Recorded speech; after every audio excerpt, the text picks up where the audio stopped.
നമസ്കാരം. മലയാളി വാർത്ത ഇൻസൈഡിലേക്ക് സ്വാഗതം.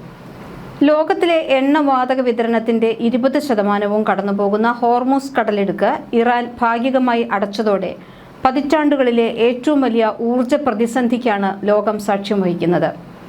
ഫെബ്രുവരി 28 തുടങ്ങിയ US-ഇസ്രയേൽ യുദ്ധത്തിന്റെ അനന്തരഫലങ്ങൾ ഇന്ന് ഓരോ രാജ്യത്തെയും സാധാരണക്കാരന്റെ അടുക്കളയിൽ വരെ പ്രതിഫലിക്കാൻ തുടങ്ങി.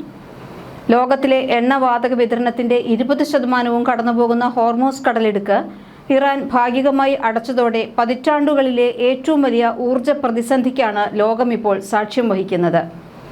എണ്ണവില ബാരലിന് $100 കടന്നതോടെ ആഗോള സാമ്പത്തിക മാന്ദ്യം എന്ന ഭീതി പടിവാതിൽക്കൽ എത്തി നിൽക്കുന്നു.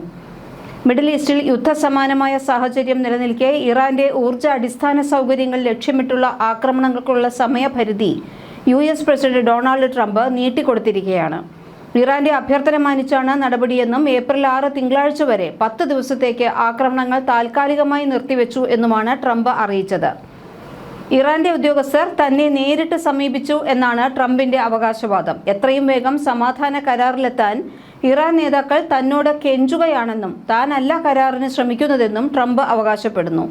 തന്റെ ഭീഷണിയിൽ ഇറാൻ ഭയന്നുപോയെന്നും ചർച്ചകളുടെ ഫലമായാണ് ഹോർമൂസിലൂടെ എണ്ണ ടാങ്കറുകൾ കടത്തിവിടുന്നതെന്നും ട്രംപ് പറഞ്ഞു.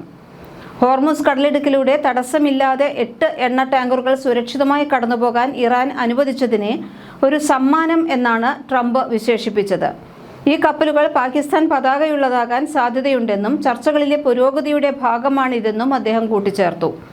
ഇതിനെ ഇറാന്റെ ഭാഗത്തു നിന്നുള്ള ഒരു സൗഹൃദ നീക്കമായാണ് വൈറ്റ് ഹൗസ് കാണുന്നതെന്നാണ് ട്രംപ് പറയുന്നത്. തന്റെ സോഷ്യൽ മീഡിയ പ്ലാറ്റ്ഫോമായ ട്രൂത്ത് സോഷ്യലിലൂടെയാണ് ട്രംപ് ഔദ്യോഗികമായി ഇറാനിലെ ഊർജ്ജ കേന്ദ്രങ്ങൾ ലക്ഷ്യമിട്ടുള്ള ആക്രമണങ്ങളുടെ സമയപരിധി നീട്ടിയത് സംബന്ധിച്ച് ഔദ്യോഗികമായി പങ്കുവച്ചത്. ഇറാന്റെ എനർജി പ്ലാന്റുകൾ നശിപ്പിക്കുന്നതിനുള്ള സൈനിക നടപടി താൽക്കാലികമായി നിർത്തിവെക്കുകയാണ് തങ്ങളുടെ ലക്ഷ്യമെന്നും ഇറാനുമായുള്ള മധ്യസ്ഥ ചർച്ചകൾ വളരെ നന്നായി നടക്കുന്നുണ്ടെന്നും മാധ്യമങ്ങൾ നൽകുന്ന തെറ്റായ വാർത്തകൾ വിശ്വസിക്കരുതെന്നും ട്രംപ് പറയുന്നു. പാകിസ്ഥാൻ, തുർക്കി, ഈജിപ്ത് തുടങ്ങിയ രാജ്യങ്ങൾ വഴിയാണ് നിലവിൽ USഉം ഇറാനും ആശയവിനിമയം നടത്തുന്നത്. ഇസ്ലാമാബാദ് വഴിയാണ് പ്രധാനമായും സന്ദേശങ്ങൾ കൈമാറുന്നത്. എങ്കിലും ഇറാൻ തങ്ങളുടെ ആവശ്യങ്ങളിൽ വിട്ടുവീഴ്ചയ്ക്ക് തയ്യാറായിട്ടില്ല എന്നതുതന്നെയാണ് സൂചനകൾ. ഭാവിയിലെ സൈനിക നടപടികളിൽ നിന്ന് US ഉറപ്പു നൽകണം. യുദ്ധം മൂലമുണ്ടായ ആൾനാശത്തിനും നാശനഷ്ടങ്ങൾക്കും അമേരിക്ക നഷ്ടപരിഹാരം നൽകണം. ഹോർമൂസ് കടലിടുക്കിന്റെ ഔദ്യോഗിക നിയന്ത്രണത്തിൽ ഇറാന്റെ അവകാശം അംഗീകരിക്കണം. വെടിനിർത്തൽ ചർച്ചകളിൽ ലെബനനിലെ സാഹചര്യങ്ങൾ കൂടി ഉൾപ്പെടുത്തണം തുടങ്ങിയ ആവശ്യങ്ങളാണ് ഇറാൻ മുന്നോട്ട് വച്ചിരിക്കുന്നത്.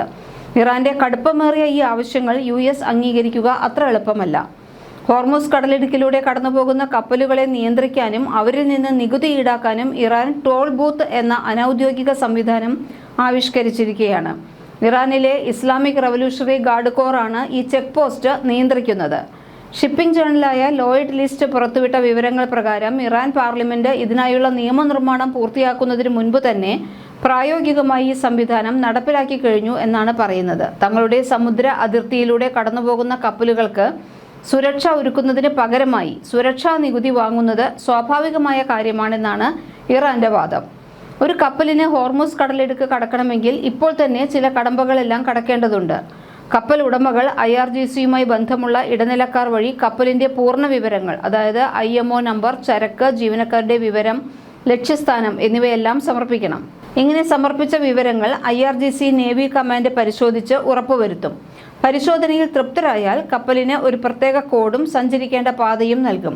കടലിടുക്കിൽ പ്രവേശിക്കുമ്പോൾ IRGC കമാൻഡർമാർ VHF റേഡിയോ വഴി ക്ലിയറൻസ് കോഡ് ചോദിക്കും. അനുമതി ലഭിച്ച കപ്പലുകളെ ഇറാന്റെ ബോട്ടുകൾ ലാരക് ദ്വീപിന് ചുറ്റുമുള്ള സമുദ്രഭാഗത്തുകൂടി സുരക്ഷിതമായി നയിക്കുന്നു. ഈ നിയമങ്ങൾ പാലിക്കാത്ത കപ്പലുകളെ ഇറാൻ തിരിച്ചയക്കുകയോ തടഞ്ഞുവെക്കുകയോ ചെയ്യും. സെലിൻ എന്ന കണ്ടെയ്നർ കപ്പലിനെ ഇത്തരത്തിൽ തിരിച്ചയച്ചത് ഇതിനുദാഹരണമാണ്.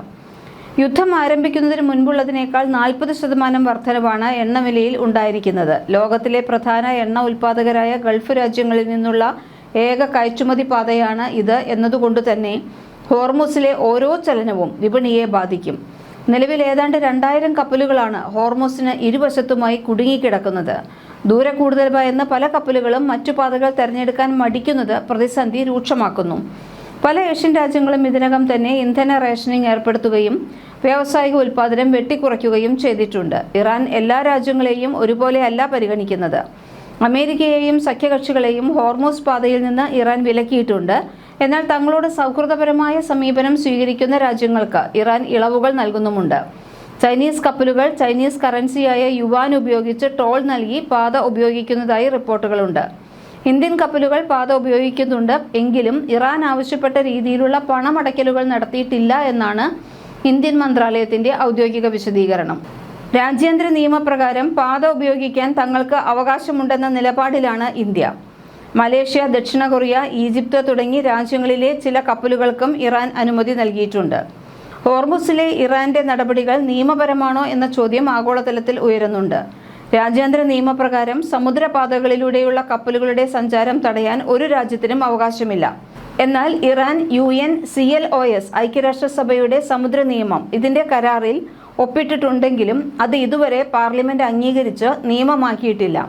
ഇതിനാൽ ഈ നിയമങ്ങൾ തങ്ങൾക്ക് ബാധകമല്ലെന്നാണ് ഇറാന്റെ വാദം. ഹോർമുസ് കടലിടുക്കിന്റെ വീതി കുറഞ്ഞ ഭാഗം ഇറാന്റെയും ഒമാന്റെയും സമുദ്ര അതിർത്തിയിലാണ് വരുന്നത്. തങ്ങളുടെ അതിർത്തിക്കുള്ളിൽ പൂർണ്ണമായ പരമാധികാരമുണ്ടെന്നും യുദ്ധ സാഹചര്യത്തിൽ സുരക്ഷ ഉറപ്പാക്കാൻ നിയന്ത്രണങ്ങൾ അനിവാര്യമാണെന്നും ഇറാൻ വാദിക്കുന്നു. തങ്ങളെ ആക്രമിക്കുന്ന രാജ്യങ്ങൾക്കെതിരെയുള്ള സാമ്പത്തിക യുദ്ധത്തിന്റെ ഭാഗമാണ് ഈ നടപടിയെന്നും ഇറാൻ ന്യായീകരിക്കുന്നു. നയതന്ത്ര ചർച്ചകൾ പുരോഗമിക്കുന്നുവെന്ന് പറയുമ്പോഴും മിഡിൽ ഈസ്റ്റിലേക്ക് US ആയിരക്കണക്കിന് സൈനികരെ അയച്ചുകൊണ്ടിരിക്കുകയാണ്. ചില സൈനിക വിഭാഗങ്ങൾ ഇതിനകം തന്നെ യുദ്ധമേഖലയിൽ എത്തിക്കഴിഞ്ഞു. ഇത് സമാധാന ശ്രമങ്ങൾക്കൊപ്പം തന്നെ ശക്തമായ കരസേനാ ആക്രമണത്തിലുള്ള സാധ്യതയിലേക്കാണ് വിരൽ ചൂണ്ടുന്നത്. ഇതേസമയം ഇറാനിലെ ഏതുദ്യോഗസ്ഥരുമായാണ് ചർച്ചകൾ നടത്തുന്നതെന്ന് വൈറ്റ് ഹൗസ് ഇതുവരെ വെളിപ്പെടുത്തിയിട്ടുമില്ല. താൽക്കാലിക വെടിനിർത്തൽ എന്ന് ട്രംപ് പറയുമ്പോഴും ഇസ്രയേൽ ഇറാൻ ആക്രമിക്കുന്നത് തുടരുകയാണ്. തിരിച്ച് ഗൾഫിലെ US കേന്ദ്രങ്ങളിലും ഇസ്രയേലിലും ഇറാനും ആക്രമണം നടത്തുന്നുണ്ട്. ഒരു തരത്തിലുള്ള ചർച്ചകളും അമേരിക്കയുമായി നടത്തിയിട്ടില്ല എന്നും ഇറാൻ വ്യക്തമാക്കുന്നു.